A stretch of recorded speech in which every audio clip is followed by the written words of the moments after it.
Welcome to the My Identity Podcast. We've got a great episode for you today. Been trying to get this episode to happen for a long time, but when you have in-demand people, it's worth the effort to just go along with their rock star schedules, and we've finally made it work. So I'm here today with Nathan and Jenni Rae Oates. You're going to be thrilled, you're going to be blessed, and you're going to leave this session just feeling like you want to do it. What's the WIT again? What it takes. What it takes. You're ready to do what it takes. So stay tuned, grab your beverage, grab your popcorn, and get ready for another episode of the My Identity Podcast. Welcome to the My Identity Podcast, where we like to say my DNA is different. Hear the conversations and stories from people learning how to engage life from an all things new reality. That your purpose and that your identity isn't determined by what you do. This is the My Identity Podcast with Duran Mahan.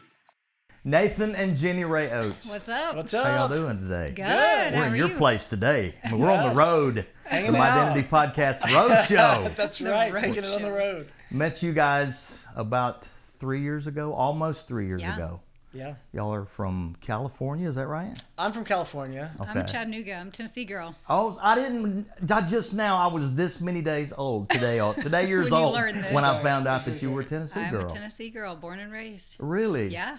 So the happy medium was Nashville. So you Yeah, kind of see it that was. distance. Yeah, It's right in the middle, right in the middle. right between California and Chattanooga, 2.5 hours That's west. exactly right. That's exactly I right. had the privilege to meet you guys and spend some time with you, and actually in that room in there, I was educated on how to play poker. One Exactly. night. Yeah. Yeah. Came It was in quite- second. You did. You came in second. Yeah, it's which was- because the guy who was like the master of it all, That's Blackjack Bart, sat next to me and coached me. you along went the all whole in way. when you shouldn't have, but I it's did. fine. It's Bro, not like it's. Look, It happens. just the fact that I did something beyond Old Maid or Uno is a miracle in itself, deal. because I'm not much of a card guy. right. But you guys have been an inspiration to so many people, and I'm glad to be able to sit down across from you today. I've heard a little bit of your story, bits and pieces, but I'm going to be like, this is the first time for me as well, just like all these other people that are watching today. First of all, it's usually good to start at the beginning. So I want to find out how you guys met and kind of where it went from there. All right. Jump in. Well, we met in college.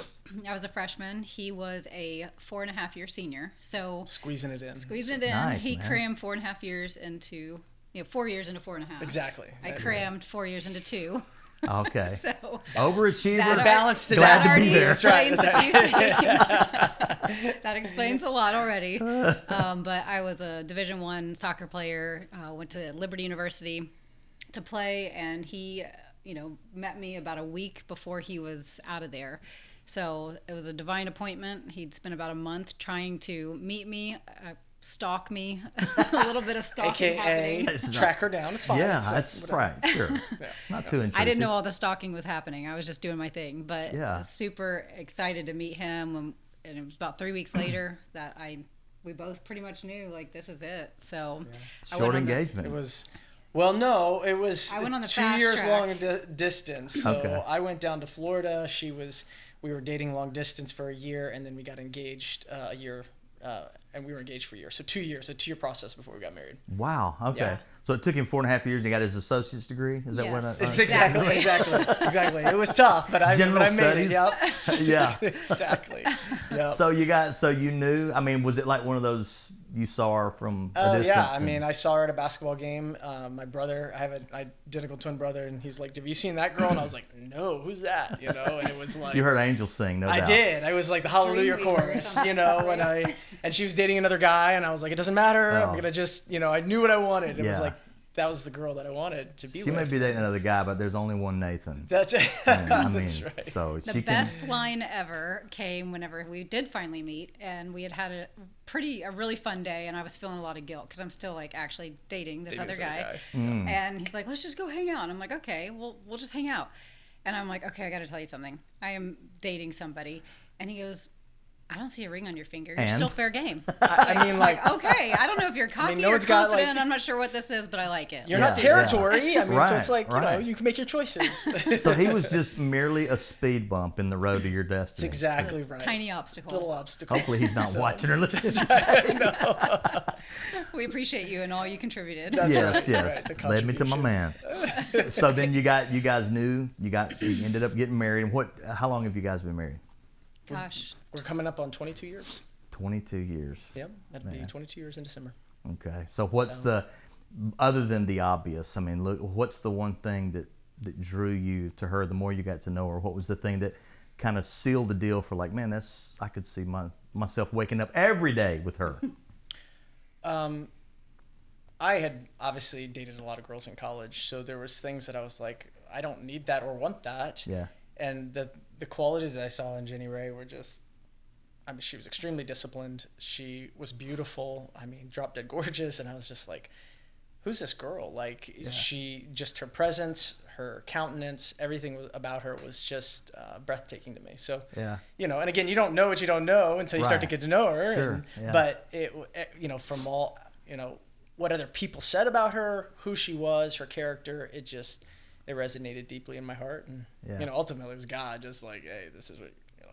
Nobody else existed. Nobody else exists except that girl. Yeah. Well, I know from just a personal observation, sometimes y'all don't know, but, you know, you guys would always sit like on the front at our church community and around there. And I would, watching the interaction between you guys and then your kids, I mean, it's just, to now know some of the story that brought y'all to where you are, and we're going to jump right out into that here today, but it's so inspiring, and it's just the love that you guys have for one another.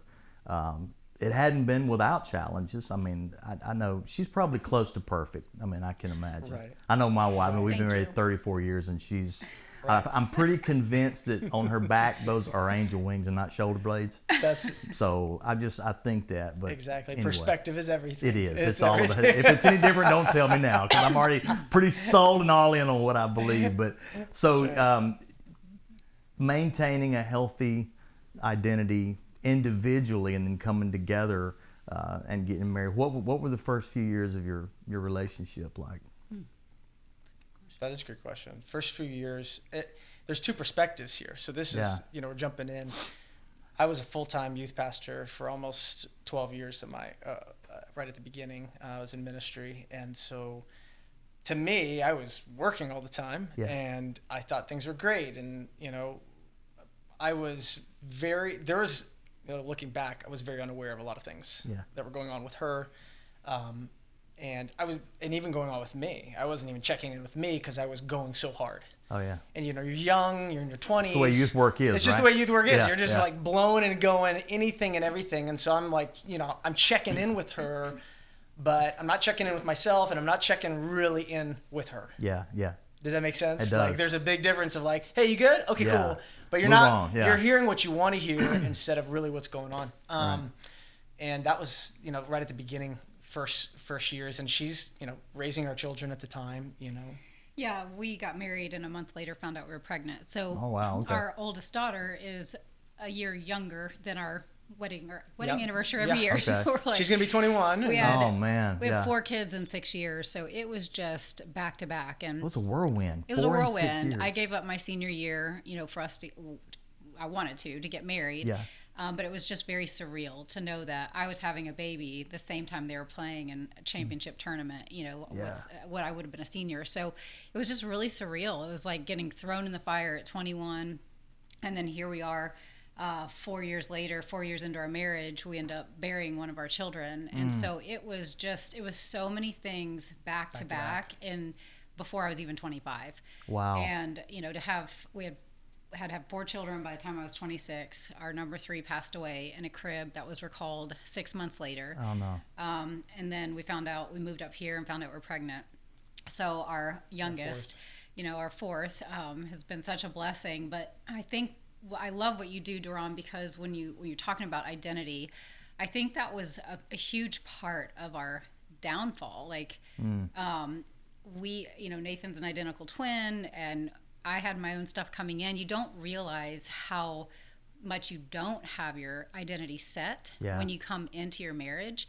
And I think looking back, we can literally pinpoint that is such a huge part of the demise for us, is we didn't know who we were as individuals. Yeah. And one of the things that we say a lot is you cannot have a healthy we until you have 2 healthy whole individual me's. Absolutely. And we were not. We weren't. We were looking for the other person to complete us. We bought the Hollywood lie of like, you complete me, you know, sure. and Yeah. we're gonna get And married. we would never actually say that, but our whole countenance, how we lived and interacted Yes. with each other, it was so dependent on each other. Well, I know even from the piece of being in youth ministry, and were you in ministry most of your early adult life? yeah. Or Yeah. doing, okay. Oh, yeah. And it was So- a massive church. I mean, we're talking 13,000. Okay. So it was So it's like a a train. machine. It was a machine. Yeah. It was a machine. And that was my first gig when I got out of college. I went to ministry school 2 Yeah. years, and it was like going to school in a bubble. Yeah. You know, the whole world, and they tell you how to think, what to do, and if there are issues in an unhealthy me, it's basically, well, you just need to pray more. Yeah. You just need to, you need to not do this. Yeah. It was all about the performance and Yeah. the image that I could put forth, and They're shooting BBs at you. They're called Bible Band-Aids. Yeah, BBs. They're exactly, BBs. man. It's Yeah. like, here you go, you know? Dude, and you it's get like, pelted by them. you're getting man. pelted, and you're like, Yeah. okay, this should work. This should work. Should Right. work. Yeah. Right. So But- there's so much guilt because, especially as pastor's wife, you're like, why can't we get it together? What's Yeah. going on? And I think we just excused a lot of it. Like, I think we're just tired. I think Yeah. we're super tired. We're 4 in kids, yeah, 4 man, kids. wow. We're grieving. It was like a train moving 90 miles an hour where we basically had a month to kind of move on and like jump right back into summer camp. And we're Yeah. like, I don't even know how to do this. I just put my child in the ground. And Mm. we're just like at summer camp hearing about kids who have broken up. And I'm like, I don't have the capacity or the tools to hold this right now. Yeah. And I just, we just didn't have the tools or the outlets to be able to say, we're not okay. So we adopted some really amazing skill sets of learning how to stuff and learning how to just turn our heart, yeah. turn your heart off so that you can just get through and get it done. And we're great at that, man. Yeah. Like, we are a tag team. You learn, we man. are go Like, team. go team. Like, Wonder On- Twin powers activate. It's not how do we awesome avoid power. really having that conversation? Let's avoid that and get stuff done. and get stuff done. But you know? ministry itself is so conducive to that because it's almost like, at least when the environments I was in, you couldn't let them see you sweat. You couldn't let them see the chinks in your armor because you were so responsible for so many people. Yeah. And you had to portray this caricature of a Christian. I mean, I felt like an animation character. Yeah. And, inside, my world's falling apart, but I can't let you see that. I've got to make sure I can frame and posture myself to where you're still going to see me in a certain light. And I've got so many friends and acquaintances from the background and the brand of Christianity that I was brought up in, whose lives, man, are just still, they're wrecked. They've lost family, they've lost each other, but they were never able to find that place of safety to find a healthy me. But they jumped in, got on the path that was kind of laid out for them, and it was just like 2 Hindenburgs on the way to an explosion with a lot of collateral damage. And what I didn't know then, what I know now, what I didn't know then was, like, when you're in ministry, you actually are allowed. You can do it. Mm-hmm. You don't know, like, no one's holding a gun to my head saying you can't actually talk about the junk in your life. You can't talk about the weaknesses and things. But that's the environment and culture that we've created. Man. It's the Yeah, perception. absolutely. And so what I know now is, like, forget it. And there did come a point where I was like, forget it. I'm just going to say, here's what's going on with me. Yeah. And then you start getting your hand slapped and you're like, oh, you can't actually, this is not a place for that. Right. Like, that's a little too much. Yeah. And so, cool, no problem. But that's where I started to recognize I need to be in a place, and it was showing up in our family in a place that we can have these conversations and start learning to those unhealthy learn skills, man. That's just Yeah. So how far were you into your marriage, you guys, when you started to see this thing's heading in the wrong direction and we've got to get help or else we're going to implode? 18 years. She saw it first. Yeah. I would say 15 years in, there were some real signs. So we ended up, after our son passed away, we stayed in ministry for about another 18 to 24 months. Is this in California? No. Okay, so you No, we were We're in ministry in here. Florida, and then Here here. now, We okay. came up here and worked at a church here in Franklin, Tennessee. Okay. So, yeah, we were there, and then 2008 economy cutbacks, and it actually became the greatest blessing ever to us. We ended up lost a job, 9 months, living on beans and rice. We were living out of a food pantry. Selling We furniture. sold so much furniture, and we ended up selling a kitchen table to start a business.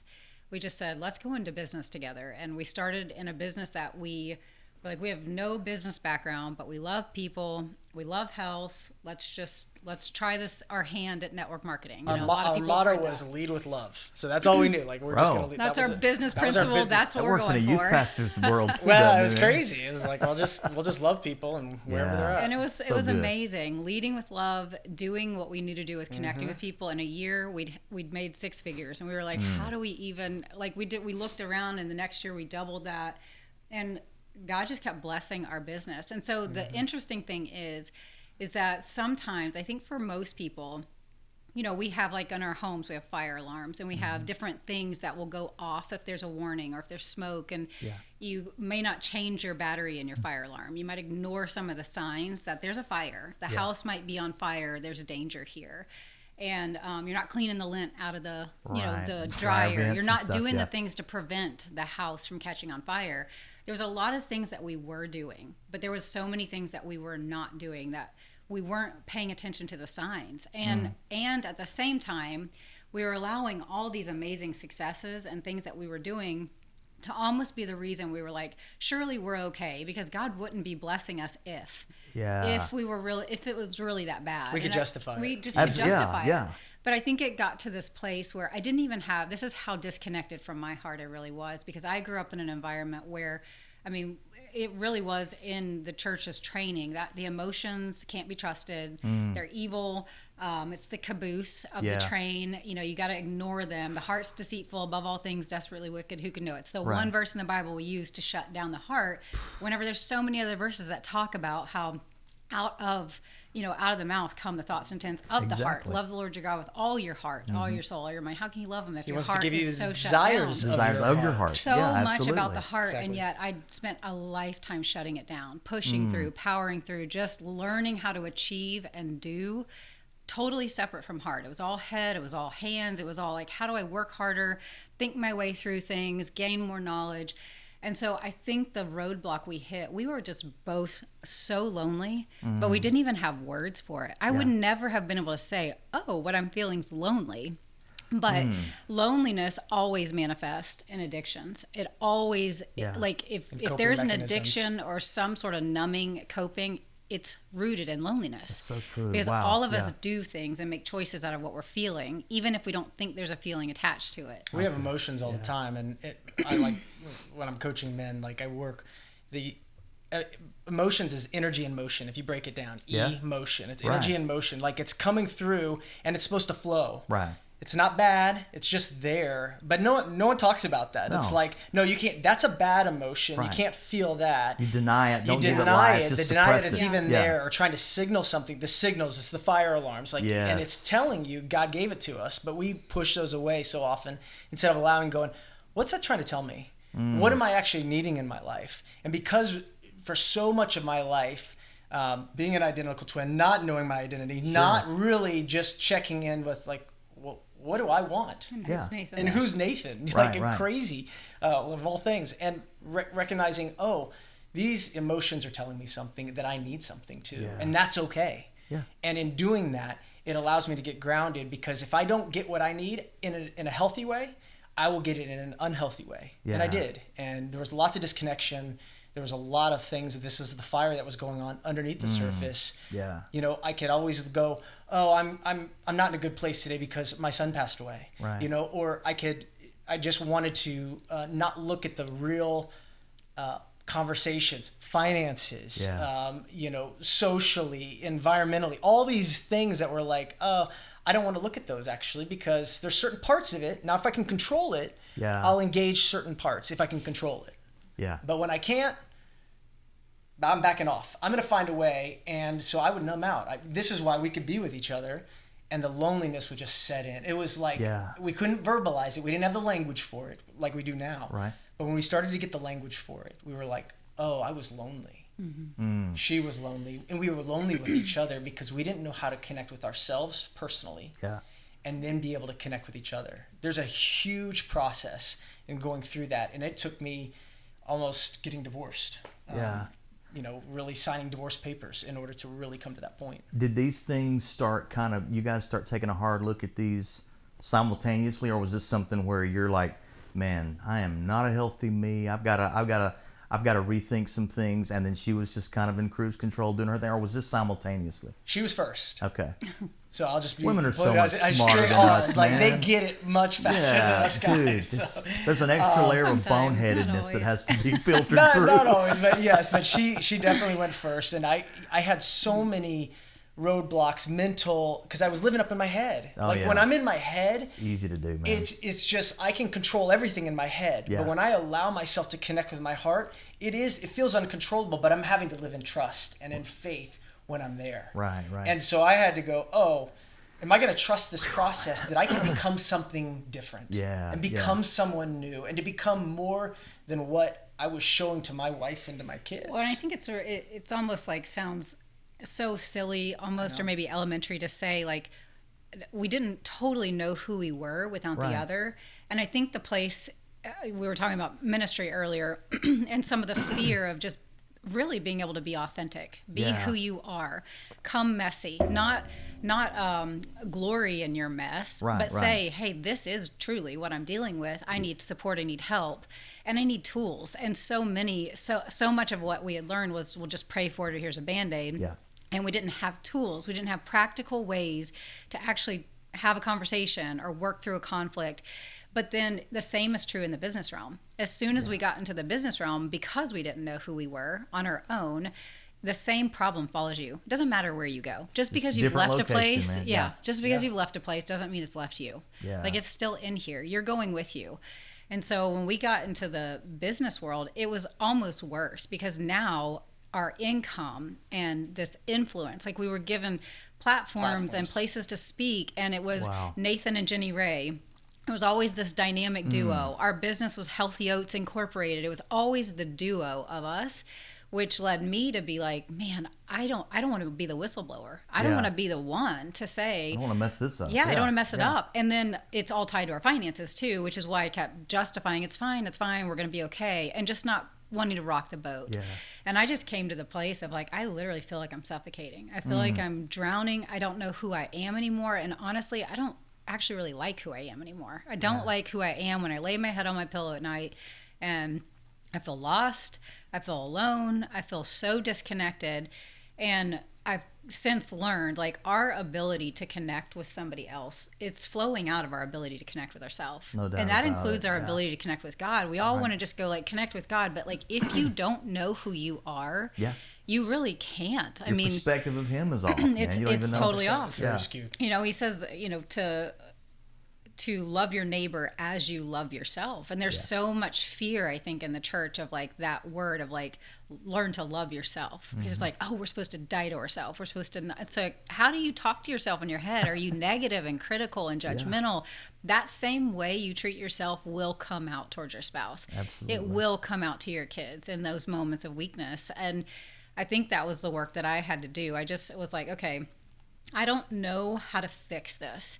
And the place we came to with being separated, really, I want to say, our story is not everybody's story. Yeah. It's not a formula. This Right. isn't like, oh, let me go follow that formula, separation, and get C, divorce papers signed. Yeah, I mean, I yeah. wouldn't wish any of it on anybody, but it was the next right step. I hate to even say that was, but that was the next step, because it was a boundary. It was saying what has happened and what is transpiring and how we're treating each other up until now isn't okay. It's not that it's all bad. Nothing's ever all bad or all good, right? But it was not okay. Like, the place that it was going was so sideways, and I knew I couldn't heal in the midst of the crazy that we Right. were in. The dynamic was it wasn't healthy any longer. So that led us to the day where he Yeah, I was gonna say, what's that conversation like Oh, when man. you reach the point to where you're like, we're gonna start the proceedings and head toward divorce? I even had in the middle of enough. what's Well, I happening? had enough awareness right on the front end when we ended up separating for 18 months. Okay. It started in a pastor's office, and I was going in thinking we're going to work on our marriage. And he was really good at calling a counselor whenever the fire was burning. when He's it like, became I think aware the enough, house like, is burning. like, hey, the roof is on fire. I'm going to do something Maybe I about should it. call That's all. I someone. better do Counselor. something. It's like, Yeah, it's a thought. Exactly. it's a one-off. They were one-offs, and I'm like, oh my Exactly. gosh. But Oh, but man. here was the thing that I can look back now.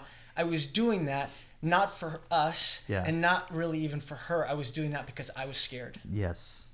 And I was scared that I was going to be alone, that I was not going to be, that I couldn't do it, that I was failing. And instead of being honest and embracing that and having any know-how to even go there, I locked down and tried to control, and that was my way of controlling initially. Like, let's work on us. We need to work on us. You're the problem.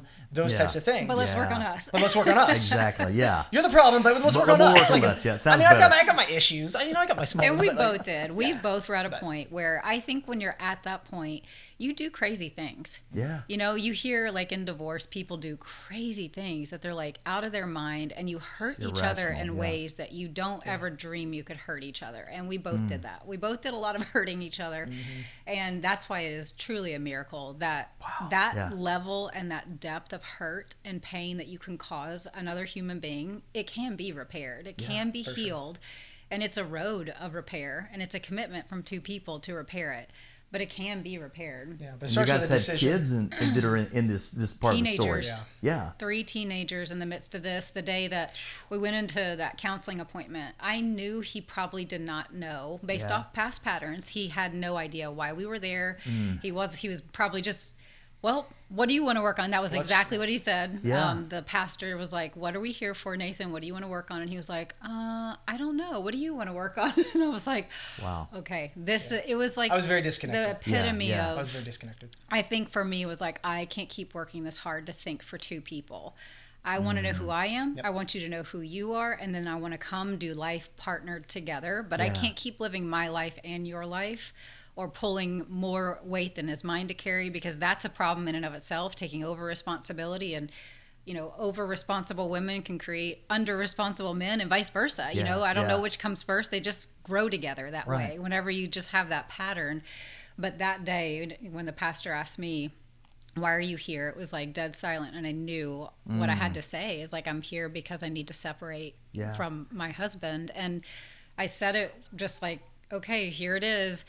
And I looked at him and assured him and said, you know, I want to work on this. That is the purpose of this. And I don't know what you'll do with this time, how you'll steward it, but I know what I'm going to do with it. And I'm going to get well. I am going to get healthy, because something's going on in me. There's a lot going on. There's a lot of fingers I could point, but I know I'm not well. And I need to get healthy, and I need to find who I am in the midst of this. And so I went headlong into surrounding myself with the right voices, the right people, the right accountability. The first call I made on the way home was with a coach. It was like, I didn't at that point need more counseling or somebody just to sit and let me vent. I needed somebody that was going to be a mirror and say, I'm going to hold up the mirror to you. I'm going to show you the things in your life that, what about you? You're off here. Yeah. And I needed that. And so I signed up for it. I was like, whatever it takes. That's where Do It comes from. Do-WIT. Do what it takes. Yeah. Do what it takes. And so many people are not willing to do what it takes and to just stick it out until you know that you know. And we just kept going. Yeah. What was your response in that moment? I was just wondering. Okay. It was fun. It was a party. My response. Hats and horns, everybody. Yeah. Well, here's the truth was, my response was very victim. Yeah.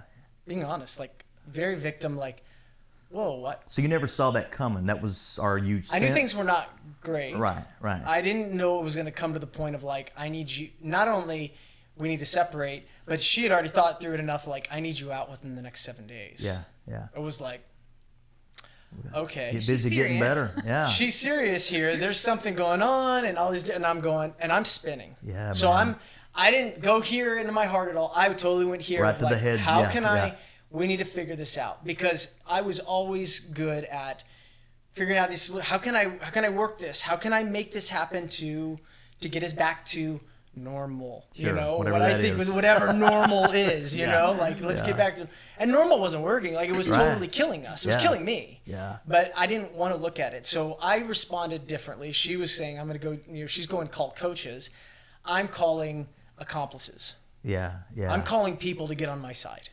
Ah, yes. And we call those people friends. And we call those people friends a lot of the time. And sometimes family. I was going to ask about your family. support system during this time, but So that's what true friends speak the truth. They do, yeah. If Not just agree with you, not make just you agree feel with better. you. Yeah. Satiate your emotions or whatever headspace you're in at the time. Yeah.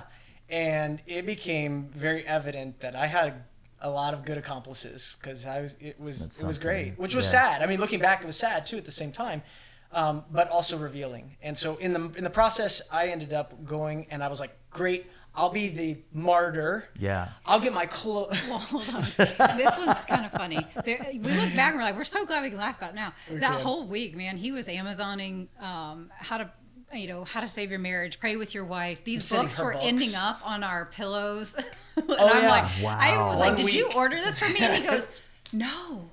I have no idea how that got there. And I'm like, oh my gosh. So your accomplices were busy sending her No, stuff? he or- was. he No, wasn't? I wasn't. I was lying. because I didn't know. I I don't know what happened. lying. I was abducted. I was trying to. Oh gosh. His brain was abducted. My brain was totally. I in can another imagine place. though, man. I was Yeah. spinning. I was Scary. scared. Yeah. And it finally came to the point of like, I've really got to get out of the house. And so I was like, no problem. I'm going to do this. Yeah. I'm going to make it. You keep all the money, all the income coming in. Like right now, you take care of the family. You got the house. Yeah. I'm going to go get in my car. I put all my clothes on this makeshift rack in the back of my painter's truck. pole. A painter's pole, like just Oh, all yeah, hung up. yeah. Brought my sleeping bag, got everything. And I was like, no problem.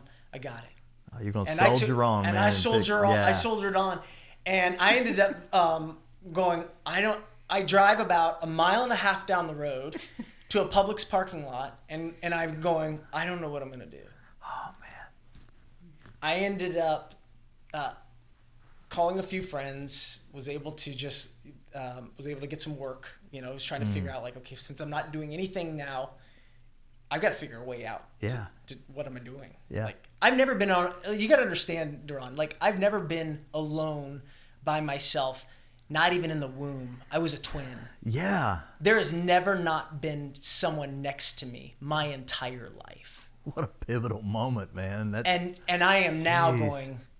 I have no one Yeah. next to me, and it Did that was create like, a panic? Yeah, I mean, there was yeah. panic. It was a massive scare. It Yeah. was like, so I'm sleeping in the parking lot of a Publix parking lot. I'm just for nights until I get a buddy who lets me sleep on the couch here and there, and Yeah. and other places like just hotel parking lots. Like, and I'm thinking in my head, I'm like, I'm doing the hard thing, but I still wasn't willing to look at me, and so I ended up, speed things up. I end up start working, getting jobs, and there was a big pivotal moment. I don't know if you want to jump in there, but there was a pivotal moment for me. This was Well, you did speed that. things up. You did that for about 6 months. Yeah. And I would call it gesturing. Mm-hmm. There was a lot Yeah. of gesturing. Like, Yeah. let We me did counseling together. We did. pretend or like put forth some effort. Yeah. But there was things. It wasn't like there was hoops. I was saying I need you to jump through these hoops. But as he was saying, this never being alone thing, it was so deep. And I was starting to become aware of the codependency and the feeling that I'd had of literally being suffocated and my contribution to it. Because a lot of people, a lot of times we use the things that have hurt us. We try to get real angry about them to keep us where we can keep somebody else at bay. Like, you're the problem. Yeah. I went the other way. I started to look at myself and my contribution to the cycle. And what have I contributed to what has happened?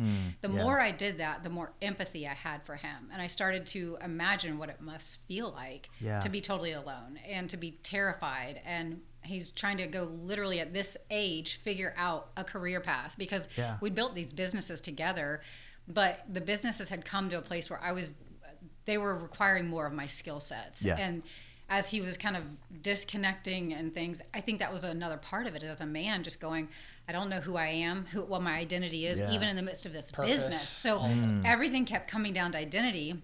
When you look at, I don't know who I am as a man, I can't protect my son. Right. My son died. He did CPR on him. He still passes away. Yeah. I don't know who I am in this business. I don't know what else to contribute. I've gotten him. He was huge in us starting our businesses, launching them, but then it shifted to different skill sets, right? Yeah. Management and just overseeing leadership. There's a lot of things. Right. So, instead of just being able to see that and grow with it, again, we didn't have the resource or the tools to be like, this is kind of normal. You can outgrow your position in a business and you go into a new thing. Right. It kept being identity. Like, I'm horrible, I'm awful. And it kept being where that leads you, when you don't know your identity, it leads you to shame. And shame will eat your lunch. Oh, that's a It is killer. so toxic. And for where Nathan was at, it was such a shame core. That's where the loneliness and the addiction, it's like nobody else knows how bad I am or how flawed I am or all the things I've done, or they're going to think that I'm horrible. So, you just pull away. You pull away from people. And so 6 months of that, and just watching him kind of do Flounder. the high level surface things where I, at that point, and it's not like I was better or worse. It was just, I knew I had this feeling like I'm going to die if I don't find out. Yeah. It's like, I've got to get to the core of this shame because I have the same thing. Yeah. I'm dealing with the exact same thing. So who am I to sit in a judgment seat? Right. I can say this isn't working and here's the boundary. Don't cross it. But I have to get to the core of it for me too, because I know I'm not loving well. I don't know how to love. Like, I'm giving from such an empty place. And there was so many nights where I literally I'd get in touch with probably what he was feeling, and my pattern, I wanted to rescue him. Yeah. I literally just wanted to pick up the phone and be like, it's okay, just kidding, come back. Like, this is too hard, this sucks. Our kids are crying constantly, struggling through stuff. Yeah. I mean, it was such a hard time. I'm going from one bedroom to the next, like with 3 teenagers every night, like working them through what they're feeling and they're processing. Yeah. So I think rather than going into anger and like, you're the problem, let me get rid of you, it was, if there's any encouragement for anybody that's dealing with something similar, or just things are not okay, it's go here and not in a shame way, like what's wrong with me and how do I fix me. It's just, what have I contributed? Because if I can discover that, I can change it. Sure. That's the beauty of it. If you're willing to be that honest, you can shift it. And it really is that simple. Like, we overcomplicate it so much because we're trying to change the other person, and we hear that, but we don't hear what to do instead. And there are so many things that you can be doing to where it's like, it was just such a fierce commitment for me of, I will be happy. And I know as simple as that sounds, it's like, I can be happy regardless of what happens in my life, what the end of this story is, and I'm going to just keep every day become the best me possible. Right. And if I do that, I don't know what it's going to cause on the other side of me. I don't know the ripple effect. It's like throwing the rock in the pond. You don't know the ripples. Sure. But I know it's going to be better than what it was. Because the me that was showing up even a month ago or a year ago isn't the same me today. So if I can keep showing up different, maybe it causes something different. And that's really what began to happen. So at the 6 month, to kind of move this along, she's like, I want a divorce, because I was just gesturing. And that was another slap. So the initial slap of separation, and now another slap, like, oh, she wants a divorce. Things aren't changing. It got real then. So 2 things shifted for me pretty quickly. Was I jumped in, I realized I can't do this alone. I have to be vulnerable and honest and really get real. So I started working with other men. I got challenged to do something called 90 and 90, where I went 90. You go to every AA meeting, SA meeting, CR, Celebrate Recovery meeting. You name the meeting. If there was a meeting that day, you're there. You go one a day, 90. You do 90 and 90.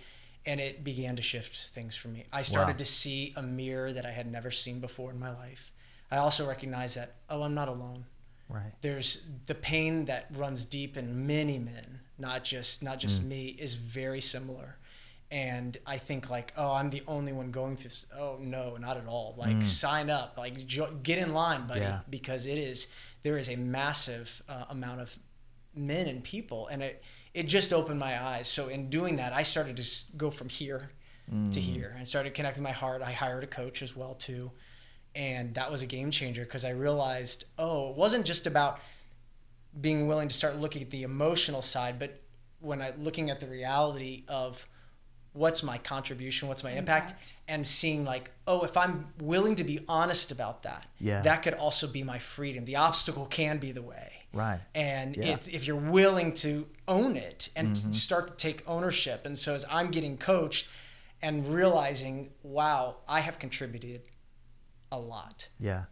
And started to see my impact on my kids, on Jenni Rae, light bulbs started going off. Shifts started happening. I had a time where my mom was having open heart surgery, and it was a moment where she called me. We were it was just after she said she wanted a divorce, and it was also instrumental in just realizing, I became undone. Like I was undone. My heart started to crack open for the first time, and in a way that had never happened before. And ultimately God met me in a moment that I had never experienced in my life. So to me, it was almost salvation. Like it was crazy. I'll say there's something sexy about a man and his heart. Oh yeah. And about a man who's humble. And I think that those were the things. Was like there was these shifts that I started to see. Like it was almost like he was coming alive. Yeah. Being the most vulnerable and transparent, that's when you really started to and live. honest. Yeah. Yeah. When you lose your way, and we all probably in some way in our childhood have lost some of that identity, that true core of the essence of who we really are, life experiences, wounding, pain, whatever it is, and then you throw into it, losses and different things that never fully got grieved through and dealt with, you end up with the mess we ended up with. I mean, there is a reason God gave us hearts. Like trees don't have hearts, Right. We can't connect with humans just from our head.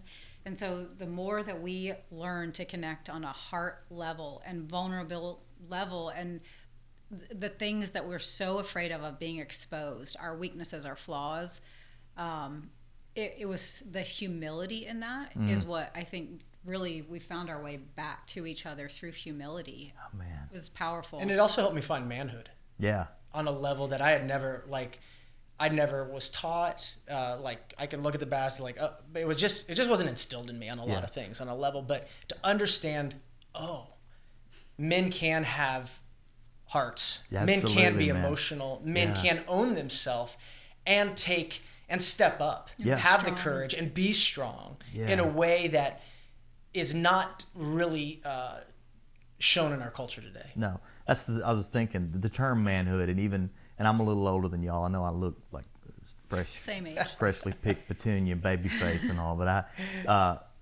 but manhood has been, and in my family, I was raised in the South, and I just, I've had a lot of rough and tumble ancestors, and they always looked at men through certain criteria. And if you weren't that, well, something's wrong with you. You're flawed. And you ended up being such a defense mechanism. That's why I really feel like I'm a late bloomer. And I think that's why over the last couple of years I've really felt the word preserved, because I feel like God has been saying, I have preserved you for this time. You cannot look at how long it took you to reach this point. It's good. Yeah. You're here. Yeah. So life begins. Whatever the age is not. It's only a number. Matter. It's only in some arbitrary assignment that and I feel way younger than 53. I act it, and I feel like I'm now starting to realize when I was 4 and 5 years old. What do you want to be when you grow up? I think I'm just about getting to that point now, and seeing this is it, God. But it's all come through. You mentioned shame. Oh my God, that's been such a huge thing. Breaking that off and realizing how much that was in, even unbeknownst to me, how in just subtle ways that shame was kind of projected onto me. Things that were said, the way family members and friends from years gone by looked at things and how they processed or didn't actually process things, how they staged things. And I just had to work through a lot of that. And so sitting here, hearing your story, and we're almost out of time, but we're gonna have to have a mini series, maybe picking this up in syndication or something, a TV show. But hearing that is so inspirational, and the thought keeps just racing through my spirit that you guys are a voice for now and for shaping the generations to come, for marriage, for individuals, for husbands and wives who work together in business. Your guys' story is going to create such a landscape of life for so many people moving forward for now. And what you went through and what you were able to learn and arrive at, I mean, it was a miracle of God that you guys survived. But you survived for an incredible purpose. The enemy wanted to torpedo you completely, man. Let's play the end game. Let's get them divorced. Let's separate the whole thing. Let's see collateral damage arise in their family from here on. And God's like, no, I'm going to flip that script. And to see what is happening, and I really do feel like I'm on the front end of this, because I'm just kind of I've only gotten to spend a little bit of time with y'all, but this is so inspiring. Y'all are inspiring. And I appreciate you guys being willing to do WIT, whatever it took, and doing the hard stuff. And dude, yeah, you guys are a voice to generations, and I really believe that. I hate that I had a bad experience with poker with you, but I'm going to rewrite that history. It's all good. You beat me. So yeah, I did. I can't get there. It was like beginner's luck. I was like, what in the world? You beat me? What's he doing? How's this happening? Well, let's plan to get back together and do something. I wanted to kind of end on something a little fun, a little lighter. I just want to do a rapid fire question and answer for you guys. Cool. And I'm going to reach across here and try not to get in the camera shot and grab my phone. But this is just 5 questions, and it's just A and B or yes or no questions. Sure. Y'all can answer together, separately. I just don't want to create contention here. We're our own people now. You're your own. You know, right. Healthy Me's now has That's right. produced We are a healthy Healthy Me's. We's. That's right. That's I'll never forget that. That is so good, man. So I'm just going to ask you, beach or mountains? Mountain. Mountains. Yes, indeed. God, y'all are so anointed. All right, who's the better cook? Jenni Rae. All right. For sure. That's Nathan's good. got a few in his repertoire. I got a few. He can do some pull some things good with scrambled hamburgers, eggs. eggs. Hey, that's me. I've learned how to I can make do. them mean. Yeah, That's right. man, those eggs are life-giving. Morning person or night owl? Night owl. I can do both, but morning. Okay, morning, night owl. Okay. Movies or concerts? I think I prefer concerts, but We did tend to do movies. we tend to do movies. Movies? Okay. Well, you live in Nashville, so I got to ask you this one. Musically speaking, you prefer concerts, so country or rock and roll? Ooh, neither. Neither? I'm going to go public with this hidden dream of mine. Opera. His face. One day I will be a rapper. Wow!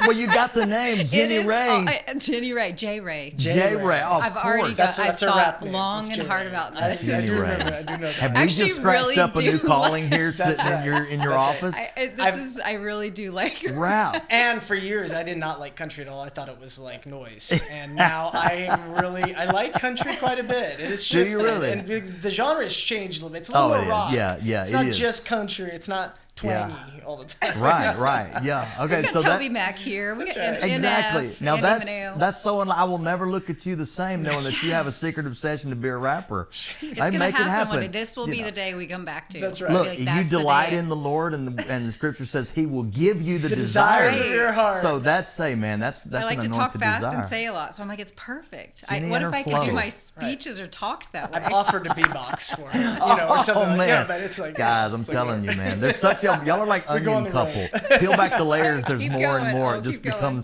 becomes revealed. Well, all right. So I feel like we know y'all, and even on those last 75, 80 seconds, they really dug into the substance of Nathan and Jenni Rae. Thank you J. guys Rae. for being a part. J. Rae, yeah. From here on, it's J. Rae, babe. Thank y'all for being a part. Thank Thanks you for for- being so inspirational. And I believe that you guys are just entering into a season that is going to shape generations and a culture. And so I'm thankful for y'all. Thankful that I know you, and thankful that I'm going to Amen. get to know you even better. Thanks for So, having Thanks for having us. Ron. absolutely, This was an honor. my pleasure. Appreciate You it. guys tune in next week. I don't know who we're going to get next week. We'll scratch somebody up though. It's going to be. It's going to be tough to try to even compete with what we had today. But you guys take care. Have a great week. We'll see you next time on the My Identity Podcast. Hey, thank you so much for stopping by. Thank you for tuning in to this episode of the My Identity Podcast. We're excited that you tuned in and you made an investment of your time into this podcast. It means a lot to us here. I want to encourage you to stop by every week, because we've got new episodes baking in the My Identity kitchen, and they're going to inspire, they're going to encourage you, they're going to give you something to make it through your week. So I want to invite you to click the little subscribe button here on YouTube, and not only on YouTube, but you can also subscribe on whatever podcasting platform you get your podcasts on. You can follow, like, and listen every week. As each new episode comes down the pipe, you're going to love it. And we are honored that you spend the time here with us on the My Identity Podcast. We'll see you soon.